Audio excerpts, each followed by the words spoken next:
Jerusalem shimmered, heat rose from the sand, blurring the horizon. The year was 1187, and the fate of the Holy City hung in the balance. For years, Jerusalem had been held by Christian crusaders, far from their European home. They had come seeking glory, salvation, and control of this sacred land. But now, a new power rose in the east. Saladin, the Sultan of Egypt and Syria, commanded a vast Muslim army, united in their faith and their fury. Saladin's goal was clear: to reclaim Jerusalem for Islam, to liberate the city from what he saw as foreign invaders. The Al-Aqsa Mosque, Islam's third holiest site, stood as a powerful symbol, its golden dome gleaming under the relentless sun. The air crackled with anticipation. Both sides knew that a clash was inevitable, a battle that would decide the fate not only of Jerusalem, but perhaps of the entire region. Within the city walls, Crusader knights donned their armor, the heavy metal plates a stark contrast to the flowing robes of their enemies. They were outnumbered, but their faith in God and their belief in their holy mission steeled their resolve. Leading the Christian forces was Richard I, King of England, known throughout history as Richard the Lionheart. A seasoned warrior and a cunning strategist, Richard had arrived in the Holy Land with a fearsome reputation. His long golden hair flowed from beneath his helmet, marking him out on the battlefield. His blue eyes, normally filled with mirth, were cold and hard as he surveyed the enemy. Richard believed in the righteousness of his cause. He had come to Jerusalem to defend Christendom, to drive back the forces of Islam, and to secure the Holy Land for generations to come. God wills it, he roared, his words echoed by his soldiers.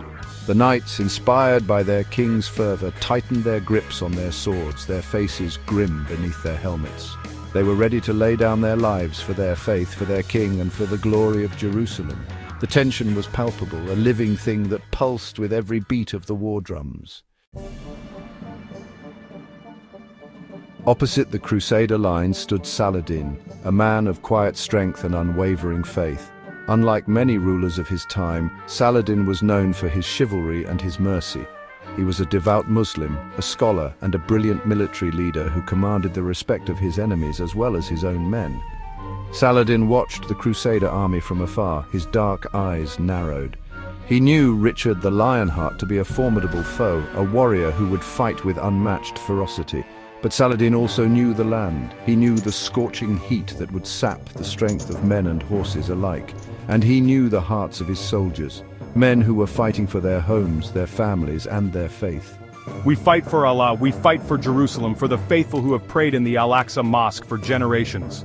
His words ignited a fire in the hearts of his men, a fire that burned hotter than the desert sun. The charge began with a thunderous roar.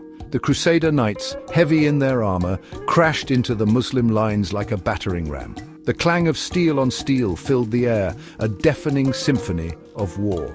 The desert sand turned crimson with the blood of the fallen. The battle raged for hours, a brutal dance of death beneath the unforgiving sun. Richard the Lionheart, true to his name, fought like a man possessed, his sword flashing like lightning. He cut through the enemy ranks, leaving a trail of fallen warriors in his wake. But the Muslim soldiers, inspired by Saladin's leadership and their own unwavering faith, fought back with equal ferocity. Arrows rained down from the sky, blotting out the sun for a moment. The air grew thick with the stench of blood and sweat and fear, but neither side gave an inch. They fought with the desperation of men who knew that the fate of their world hung in the balance. As the sun began its slow descent, casting long shadows across the battlefield, a new sound reached the ears of the exhausted combatants. It was a low rumble at first, like distant thunder, but as the moments passed, it grew louder, more insistent, until it became a deafening roar. From the east, a vast cloud of dust billowed into the sky, obscuring the setting sun. The earth trembled beneath the hooves of thousands of horses. The Mongol horde had arrived, led by the grandson of Genghis Khan himself. Both Crusaders and Muslims paused in their struggle, their eyes wide with shock and fear. The Mongols were a force unlike any the world had ever seen, ruthless, disciplined, and utterly merciless. They were not there to take sides in the Holy War, but to carve out their own empire, to claim these lands for their own. Section 6. whispers of the past. The arrival of the Mongols changed everything. The battle for Jerusalem, once the center of the world, faded into insignificance in the face of this new threat. Crusaders and Muslims alike found themselves forced to unite against a common enemy, their own bitter rivalry momentarily forgotten. The story of that battle, of the unlikely alliance forged in the face of annihilation, has been passed down through generations. But the echoes of that ancient conflict can still be felt today, a reminder that history is never truly past, that the struggles of the present are often rooted in the battles of long ago.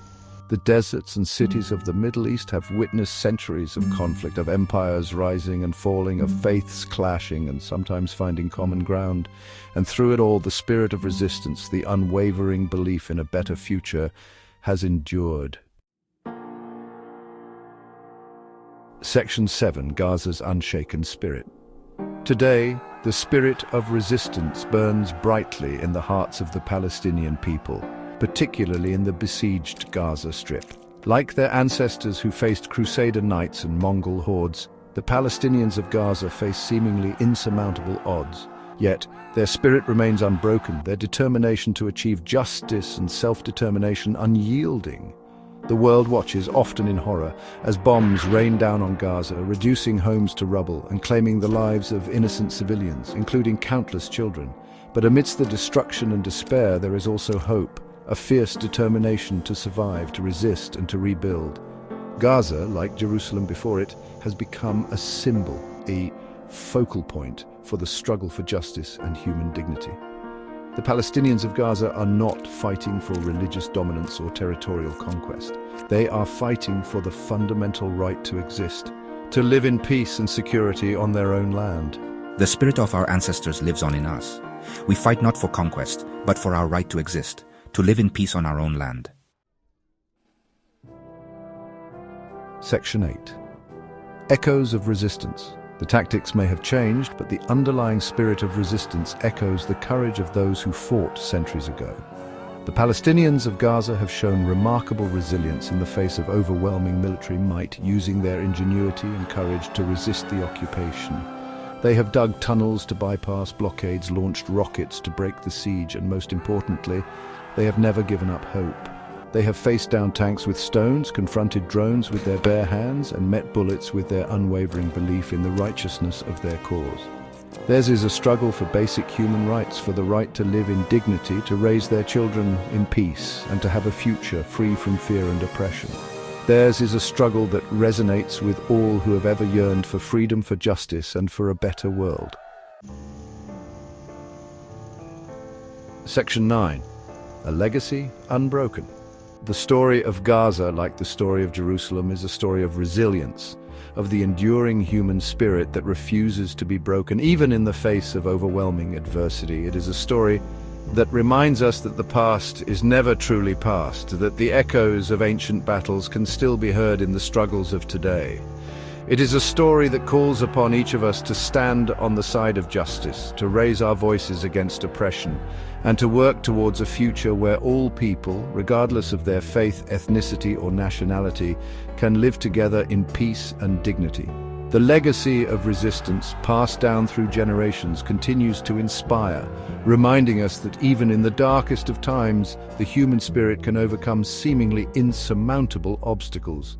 The fight for a just and lasting peace in the Middle East, a peace that recognizes the humanity and the rights of all people, is a fight that belongs to us all. It is a fight that transcends borders, religions, and political ideologies. It is a fight for the soul of humanity itself.